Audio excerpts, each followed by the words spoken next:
Hi, readers. Let's have some fun today. I thought I'd wear my butterfly mask. So cool. Mr. Bickford on the parade if you saw him. Isn't it fun to try to figure out our characters? Who are they really? How do they feel? What do they think? How does their voice sound? What kind of gestures do they use? Did you know that characters are just like real people? They are just like us. Do you ever watch people to see how they act and what they say? You might notice that certain children are kind and respectful to others. You see a pattern in them. Whenever someone gets hurt, they go and check to see if they're okay and give them a hug. You notice that and think, wow, I'd like to be that person's friend. Me too. You made that decision because you saw a pattern in that person's behavior. You thought, well, since he's kind and respectful to others, he will be kind and respectful to me. Well, as readers, we can do the same thing. Just like we notice things about our classmates, friends, and families, we notice patterns in the characters in our books. Patterns are really important in books. When we see a pattern in a character, the author is usually telling us to pay attention. He is giving us clues about the character to help us understand who they really are. We can pay attention to the patterns in characters' behavior to know how to act our scenes. Okay, have fun today reading. I'm going to share a Froggy book today. See you soon. Okay, boys and girls, watch and listen as I pay attention to the patterns in Froggy's behavior in the book Froggy Eats Out. Watching closely for patterns will help me understand Froggy better. Froggy Eats Out.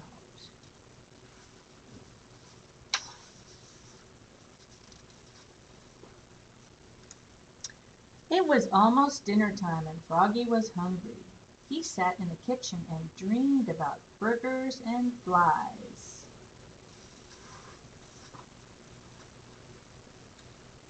Then he hopped up and looked for something to eat.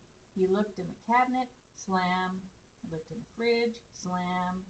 He looked in the oven, bang. Mom, yelled Froggy, there's nothing good to eat.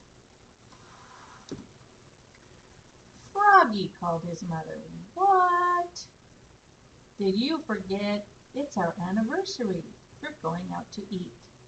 Hooray, sang Froggy. Let's go. First, you have to get dressed up, dear. We're going to a fancy restaurant. So Froggy flopped to his bedroom. Flop, flop, flop. He slipped off his shirt, unzipped his pants, took off his shoes, pulled off his socks, and even changed his underwear with a zap of elastic. Then he tugged on his best pants, zip, buttoned up his best shirt, zip, zip, zip, put on his best socks, zoop, pulled on his best shoes, zup, and tied them up, zwit, zwit. Then he put on his best bow tie, snap, and flopped out to show his mom and dad, flop, flop, flop. You look very handsome, dear, said his mother, but you forgot to wash. Oops, said Froggy.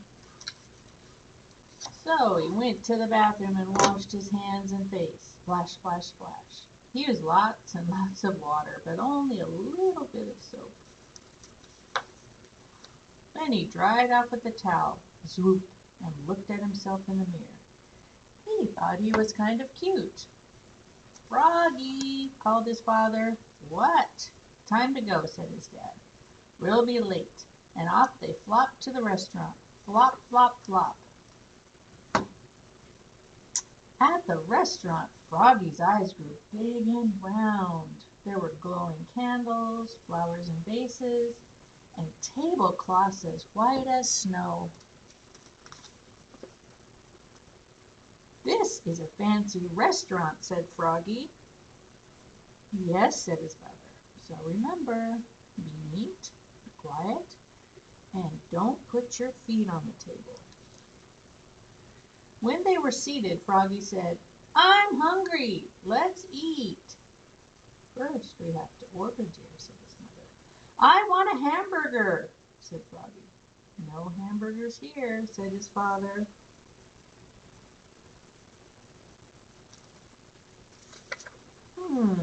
In this scene, I noticed that Froggy is not following his parents' instructions. Remember, they told him to be neat and quiet, but he is yelling in a fancy restaurant. I wonder if this pattern in Froggy's behavior will continue.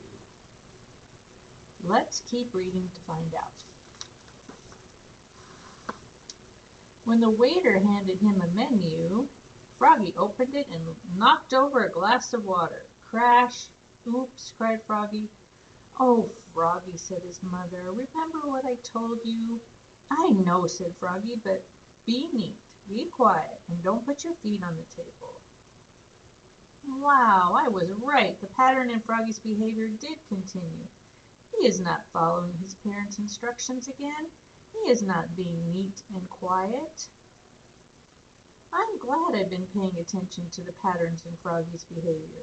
That will help me know how to act out the scenes. In fact, I think I know enough about Froggy now to be able to go back and read those same pages over again. This time I will make sure and use the voice and expressions that Froggy would use. I think Froggy's voice would sound very loud and excited. His mouth would be wide open as he is yelling.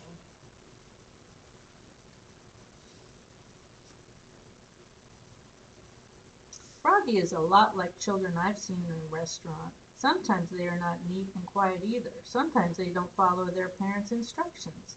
I'm glad I noticed the pattern in Froggy. It helps me understand that he is a lot like a real kid. Now it's your turn to practice looking for patterns in Froggy's behavior. I'm going to share another video about Froggy Eats Out and see if you notice if he continues this pattern throughout the whole book.